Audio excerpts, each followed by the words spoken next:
The penultimate stage of the 2018 OVO Energy Tour of Britain. Starting in West Bridgeford, south of Nottingham, the riders had 215 kilometres of racing, the longest of this year's stages. They'd race and wind through the lanes of Nottinghamshire to Mansfield. Nottinghamshire, of course, the land of Robin Hood and his merry men. Lots of people walking around today with the traditional hat of Robin Hood, and it was great to see Alaphilippe take the tradition too. The stage winner, of course, was Ian Stannard after a ferocious attack. He was in the breakaway all day, and then he cracked and broke Niels Pollitt to drop him and come in solo. His second solo victory of an OVO Energy Tour of Britain after his previous one in 2016.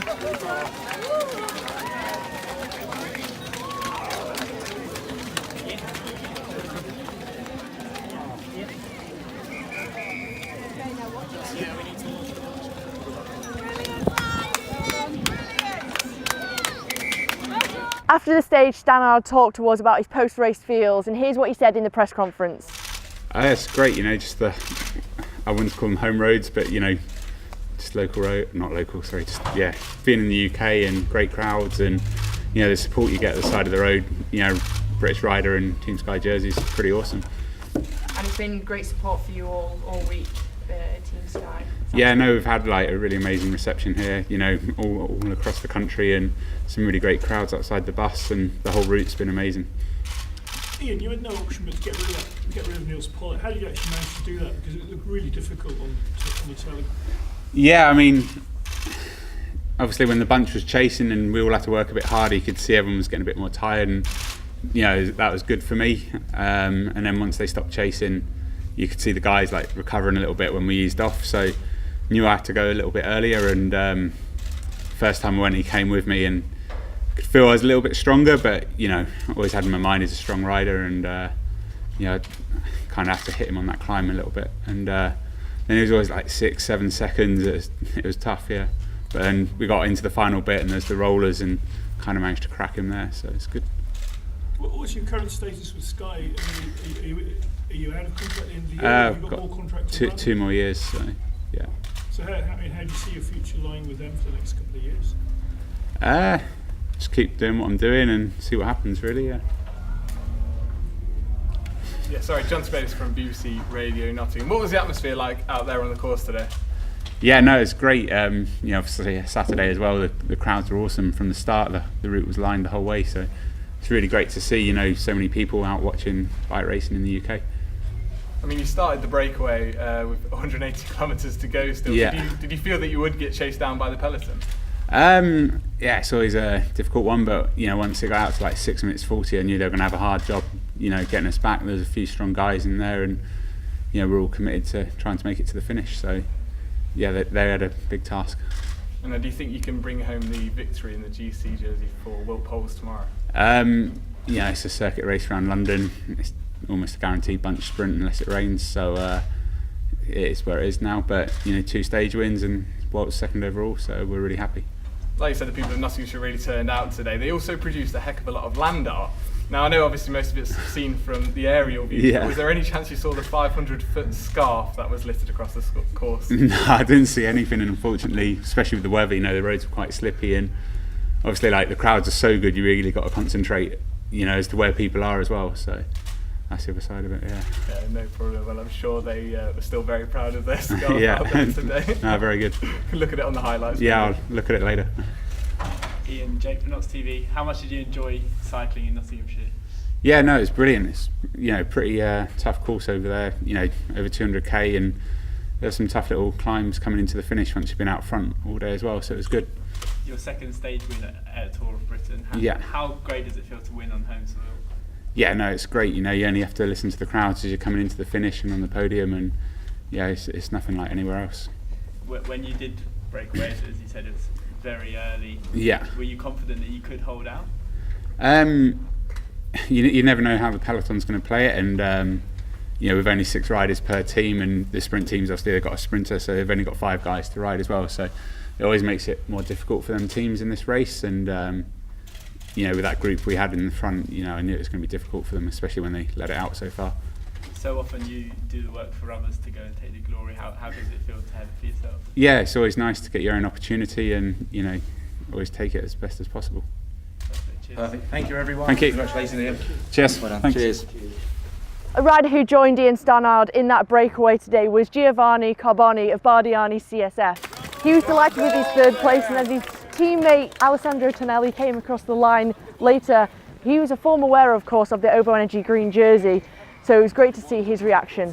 Good race, long and with the rain, it's extreme race, extreme condition, but in the breakaway, Stannard and Polite have good legs.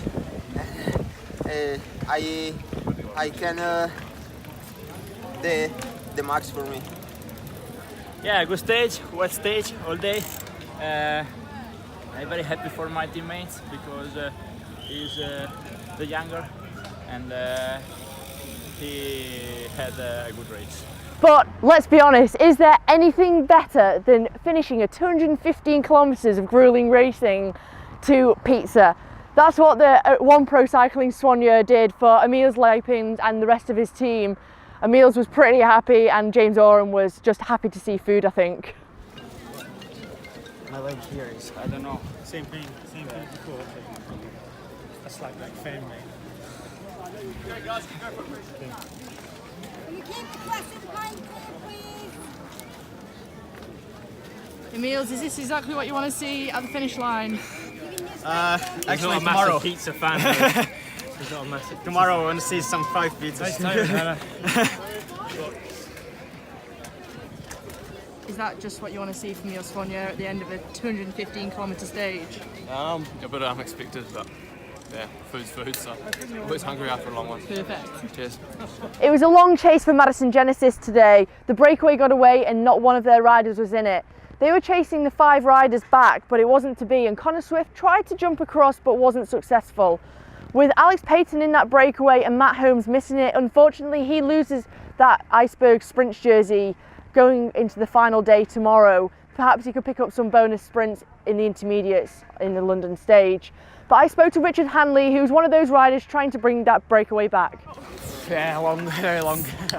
How was it with, you know, worst conditions, weather conditions we've had all week actually? Yeah, just timed it brilliantly with the longest stage, but yeah, he's trying to get, hopefully trying to get Matt in the break early on, and it just didn't quite work, so had a try, but... Yeah, I saw you trying to bring that break back as well, and just... Yeah, Connor had a good go. It was almost too late, we just couldn't get through to start riding early enough, but yeah, we had a try anyway. And the end is in sight.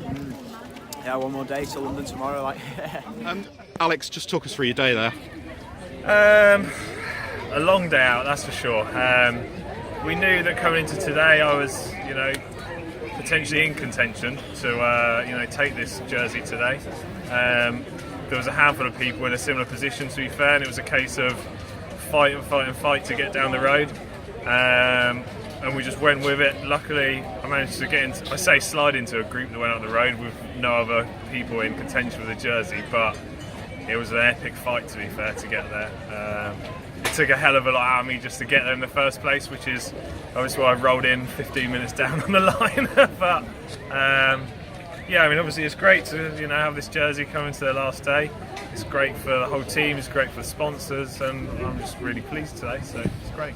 And looking forward to racing in London in the Iceberg. I'm really looking forward to the race there tomorrow. The sort of race it is tomorrow is the type of thing that I love and really suits me. Maybe not quite so much at the end of day 8, but it's we'll go there and we'll race hard to try and take this jersey home. One final one, your first Tour of Britain. Has it been as hard as you expected, or more than? It's been amazing. It's been so hard, but we've battled through every day, and here we are now. So really happy. Patrick, one day to go and you're in the Wahoo points jersey. Are you pleased to hold on to it? Yeah, absolutely. We had to kind of stay focused at the end and pick up some points to make sure I didn't lose my lead. So hopefully I got a nice buffer going tomorrow. And what are the aims going into the final day? We'll look for a stage win. Consistent all week. You use a lot of energy chasing every stage, but to short stage tomorrow. It's going to be a tough finish. Those criterium style finishes are tough, and the British guys are very good at it. So it'll be great. I'm really looking forward to racing in London proper, and it'll be nice to finish it off really well. And are you pleased with how the week's gone for you personally this week? Yeah, it's been really good. I've like I said, I always love racing here, and I've had a particularly good week this week. It's nice to be in the Wahoo points jersey at the moment, and hopefully keep it tomorrow. Joe Nally is 19 years old. He's on the British Cycling Senior Academy, and he's been helping Ethan Hayter all week to get up there in the results and stay up there in the general classification. This is the first time he's ever done the OVO Energy Tour of Britain, and the first time he's ever raced against World Tour pros. He's done absolutely fantastic, and I caught a chat with him just after the finish in the buses. I think we're all hoping for a bit of an easy day, like the break would go early and we could just roll along, but that didn't happen. Tour of Britain just proving that no matter how hard yesterday was, today's always going to be harder, so tomorrow's not going to be fun. And is this your first Tour of Britain? It is, yeah. How's it been? What's your experience been like? It's been great to ride with the World Tour guys. It's the first time I've done that, and just kind of seeing how they handle themselves with a bunch and seeing how they race and just get around is great. I guess a great learning experience for me. And of course the race couldn't go ahead without the police. They keep the riders in convoy safe, but for tomorrow's stage in London, with it being a closed road circuit, only 8 of those policemen are needed. So this was the last day here in Mansfield for the police outriders and the convoy 4x4s to be needed. I caught up with Bob and Richard from West Yorkshire Police Force, and they told us what they love about the OVO Energy Tour of Britain and why it's so different to their normal day job. Well, obviously we're away, we're seeing something we're interested in, which is the cycling. Obviously we're the rear protection car, so we don't actually see a lot of the race. Obviously we see a lot in the team cars, you know, breakdowns, crashes, looking after the riders that are in trouble at the end, you know, and leading in this sort of, you know, those that are left behind by the main peloton.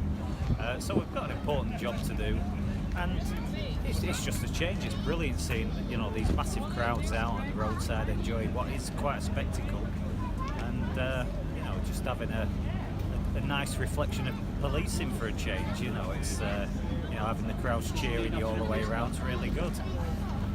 And Bob, seeing riders like Chris Froome and Geraint Thomas just coming back from winning the Tour de France, how special is it to see them on British home roads? Oh, I think it's great, and it's great for the crowds. I mean, you can just tell by it, as soon as you come to a car park like this, the crowds are gathering around Sky Bus and they're just loving it. And for us as well, we're fans, you know, we get to walk around all these teams and speak to the riders. It's great, it's brilliant, yeah. As you can see behind me, everything is packed away. It's on its way down the M1 to London for the final stage in the city centre. What a ride it's been. We've had some thrilling stages with a bit of everything, breakaways and bunch sprints. But my prediction for tomorrow in the city is going to be Andre Greipel. I think he'll take his 3rd stage, just the way that Lotto Soudal is so organised to help him take those victories. He can't be beaten, I don't think. If you think it's going to be someone else, leave your comments in the bottom. Otherwise, tune in and watch live on ITV4 from 3:30. Otherwise, I'll see you on the roadside.